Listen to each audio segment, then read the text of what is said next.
2024 లేదా 25లో డిగ్రీ లేదా బీటెక్ చదివారా? సాఫ్ట్‌వేర్ జాబ్ కోసం ఎదురు చూస్తున్నారా? అయితే కోడ్ జ్ఞాన్ 100 డేస్ కోర్సులో చేరండి, జాబ్ సాధించండి. కొంతకాలంగా మార్కెట్ ని షేక్ చేసినటువంటి బంగారం వెండి ధరలు కొంత మేరకు తగ్గుముఖం పట్టాయి, స్టేబుల్ గా ఉన్నాయి. ప్రస్తుతం ఏంటి పరిస్థితి? రాబోయే రోజుల్లో పెరుగుతుందా లేకపోతే ఇలాగే స్టేబుల్ గా కంటిన్యూ అవుతుందా? ప్రముఖ మార్కెట్ అనలిస్ట్ ప్రశాంత్ గారిని అడిగి అన్ని విషయాలు తెలుసుకుందాం. ప్రశాంత్ గారు నమస్తే అండి. నమస్తే నిర్మల్ గారు. ఏంటండి గత కొద్ది రోజులుగా మాత్రం స్టేబుల్ గా ఉన్నాయి ఇటు బంగారం వెండి ధరలు కూడాను. ఇప్పుడు ఏమన్నా మరి బయ్యర్స్ ని అంటే కొనుక్కునే వాళ్ళని లేదా ఇన్వెస్ట్ చేయాలనుకునే వాళ్ళని ఇప్పుడు ఏమైనా చేయమంటారా లేకపోతే మళ్ళీ వెయిట్ అండ్ సీ అనా? కరెక్ట్ అండి. ఇప్పుడు 2026 జనవరి 1 మనము బంగారం 1,40,000తో చూసుకుంటే ఈ రోజు 1,56,000, 58 ఐ థింక్ బిట్వీన్ ఈ రేంజ్ లో ఉంది నేను చెక్ చేసినప్పుడు. సో అందులో ఆ రోజు ఇన్వెస్ట్ చేసి ఇక దీని రోజు చెక్ చేసుకోకుండా ఒక సంవత్సరం పాటు వెయిట్ చేసే వాళ్ళందరూ కూడా సంతోషంగా పడుకోవచ్చు. సో అసలు చెక్ చేయాల్సిన అవసరం లేదు. సిల్వర్ కూడా దాదాపు 2,40,000తో స్టార్ట్ అయింది. ఈ రోజు 2,70,000 ఉంది. సో కాకపోతే ఈ 50 డేస్ అంటే ఈ first 50 days of the year gold and silver చాలా ఫ్లక్చుయేషన్ అయింది. అంటే మీరు చూసారు ఆల్మోస్ట్ ఎవ్రీ డే అనుకోని విధంగా పెరగడము తగ్గడము. సిల్వర్ అయితే ఏకంగా 4,25,000 వెళ్ళడం, బంగారు కూడా దాదాపు 1,70,000 వరకు వెళ్ళి 70-80 వరకు వెళ్ళి మళ్ళీ కిందికి రావడం అంతా జరిగింది. సో ఈ ఫ్లక్చుయేషన్స్ అన్ని కూడా మనం ఇంతకుముందు డిస్కస్ చేసాము. ప్రధానంగా ఏంటంటే 2025లో జరిగిన గోల్డ్ అండ్ సిల్వర్ ర్యాలీ చూసి స్టాక్ మార్కెట్ లో అంత ఆశించిన లాభాలు రాలేదు. 2025లో 24 వరకు స్టాక్ మార్కెట్ బాగుండేది. సో ఆ స్టాక్ మార్కెట్ లో ఉండే రీటైల్ అండ్ ఇన్స్టిట్యూషనల్ ఇన్వెస్టర్స్ అంటారు కదా, వీళ్ళందరూ కూడా ఒక్కసారిగా కమాడిటీ వైపు పడిపోయారు. సో కమాడిటీ పర్చేస్ తో పాటు డిజిటల్ గోల్డ్ కూడా ఈ మధ్య కూడా బాగా వచ్చేసింది. నేను దాని గురించి ఒక ప్రత్యేకంగా వీడియో చేస్తాను. ఇండియాలో డిజిటల్ గోల్డ్, డిజిటల్ సిల్వర్ దాదాపుగా 10-15% ట్రేడింగ్ జరుగుతుంది ఓవరాల్ గోల్డ్ సిల్వర్ లో. సో వీటన్నిటి రూపంలో 50 డేస్ లో విపరీతమైన ట్రేడింగ్ జరిగింది. అంటే ఇన్వెస్ట్మెంట్ ఏదైతే జరుగుతుందో బంగారు సిల్వర్ లో దాని ప్లేస్ లో ఇన్వెస్ట్మెంట్ ప్లేస్ లో ట్రేడింగ్ జరిగింది. ఈ రోజు కొనడం రేపు అమ్మడం. సో స్టాక్ మార్కెట్ ఏ స్థాయిలో ఒడిదుడుకులు ఉంటుందో గోల్డ్ సిల్వర్ కూడా అంతకు రెట్టింపు ఒడిదుడుకులు మనం చూసాం 50 డేస్ లో. కాకపోతే మరి అంతర్జాతీయంగా పరిస్థితులు కొంచెం చక్కదిద్దుకొని భారత్ అమెరికా సంబంధాలు మెరుగుపడ్డము, అంతర్జాతీయంగా సమస్యలు కూడా అంటే అవి ఏవి సాల్వ్ కాలేదు, పెద్దగా అదే నివురు కప్పిన నిప్పులాగా అలా ఉండిపోవడం వల్ల ముదుపరులు అందరూ కూడా మళ్ళీ స్టాక్ మార్కెట్ వచ్చారు. స్టాక్ మార్కెట్ మీరు చూస్తే నిఫ్టీ, సెన్సెక్స్ కలకల్లాడుతున్నాయి. సో పాయింట్స్ ఎవ్రీడే అప్ లో ఉంది.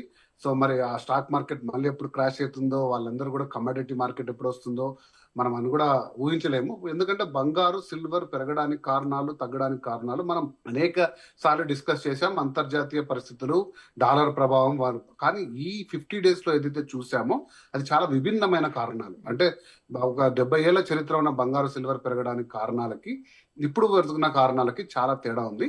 కాబట్టి ఇప్పుడు ఏదైతే ఉందో ప్రైస్ కొంచెం కొద్ది రోజులు స్టేబుల్ గా ఉండే అవకాశం ఉంది అని మేము కూడా ఎక్స్పెక్ట్ చేస్తున్నాము, ఉండాలనే కోరుకుంటున్నాం. అలా ఉన్నప్పుడే ఇన్వెస్టర్లు అందరూ కూడా నమ్మకంగా భరోసా తీసుకొని దాంట్లో, ఎందుకంటే అది పెరుగుతున్నప్పుడు ఒక సంతోషం ఉంటుంది, కానీ అది ఒకసారి తగ్గుతుందేమో భయం ఉందని చూసారా, అది చాలా చాలా ఇన్వెస్ట్మెంట్ పెట్టే వాళ్ళందరినీ కూడా దెబ్బతీస్తుంది. కాకపోతే మనం ఎప్పుడు డిస్కస్ చేసినట్టు లాంగ్ టర్మ్ హొరైజన్ లో ఈ రెండింటికి మించిన ఇన్వెస్ట్మెంట్ లేదు. ఖచ్చితంగా మీరు దీన్ని సురక్షితంగా పెట్టుకోండి. ఒక మొత్తం అంటే ఒక 10%, 15% మీ మీ యొక్క స్థాయిని బట్టి, మీ యొక్క శక్తిని బట్టి ఎలా కావాలంటే అలా ఇన్వెస్ట్ చేసుకోవచ్చు. సో అయితే కొద్ది రోజులు అంటే ఎక్కువ ఇన్వెస్ట్ చేయాలనుకునే వాళ్ళు కొద్ది రోజులు వెయిట్ చేయడం బెటర్. తక్కువ ఇన్వెస్ట్మెంట్ ఏదో అప్పటికప్పుడు పెళ్లిళ్ళు, ఫంక్షన్స్ అలాంటి వాళ్ళు కొనేసుకోవచ్చేమో కదండి ఇప్పుడు. ఎందుకంటే మార్చి నిన్నటి నుంచి మంచి డేస్ స్టార్ట్ అయిపోయాయి, ఈ రోజు నుంచి కూడా. సో పెళ్లిళ్ళు, ఫంక్షన్స్ చాలా ఉన్నాయి ఈ 1-2 months లో. మార్చి, ఏప్రిల్ అంతా పెళ్లిళ్ళ సీజన్ కదా. అవునవును. సో బంగారు అయితే మీరు లాంగ్ టర్మ్ పెట్టుబడి కింద అయితే ఏ రోజైనా తీసుకోవచ్చు, ఈ రోజు కూడా తీసుకోవచ్చు డెఫినెట్ గా. సో బంగారానికి, సిల్వర్ కి ఒక డిమాండ్ ప్రైస్ అనేది ఉంటుంది. అంటే ఇది ఒక స్పెక్యులేటివ్ అండి. ఇది కూడా ఎవరు రాసి పెట్టారు, ఇదేదో రిటర్న్ ఆన్ ద వాల్ కాదు. బంగారానికి డిమాండ్ ప్రైస్ 1,40,000, 24 క్యారెట్ చెప్తున్నాను నేను, 1,40,000 ఆర్ 150 అంతే. సిల్వర్ కి డిమాండ్ ప్రైస్ 240 ఆర్ 250. ఇది ఈ డిమాండ్ ప్రైస్ కంటే ఇవి కిందికి పడవండి. ఎందుకంటే ఈ డిమాండ్ ప్రైసెస్ లో గిన మార్కెట్స్ క్రాష్ అయ్యో పలు కారణాల రీత్యా డిమాండ్ ప్రైస్ కి గిన మనం వచ్చినాం అనుకోండి, ఓకే డిమాండ్ ప్రైస్ కి వచ్చిన తర్వాత ఆటోమేటికల్ గా మళ్ళీ అందరు వచ్చేస్తారు. ఆ ప్రైస్ లో ఉంటే ప్రాఫిట్ బుకింగ్ కోసం చాలా మంది వచ్చేసి విరివిగా కొనేస్తారు, ప్రైసెస్ పెరుగుతాయి. సో మీరు ఒకవేళ ఇన్వెస్ట్మెంట్ చేసే ఆలోచనలో ఉంటే ఈ ప్రైస్ రేంజెస్ మీరు కొంచెం గుర్తుపెట్టుకోండి. ఈ డిమాండ్ ప్రైసెస్ కంటే కిందికి వస్తాయని నేనైతే అనుకోవట్లేదు.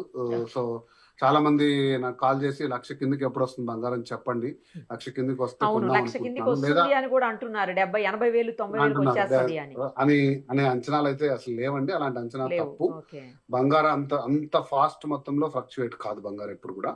ఫాస్ట్ గా ఒకవేళ ఉంటే పెరగచ్చు, ఎందుకంటే బంగారాన్ని అందరూ కూడా ఏమంటారు దాన్ని నిల్వ పెట్టుకుంటారు.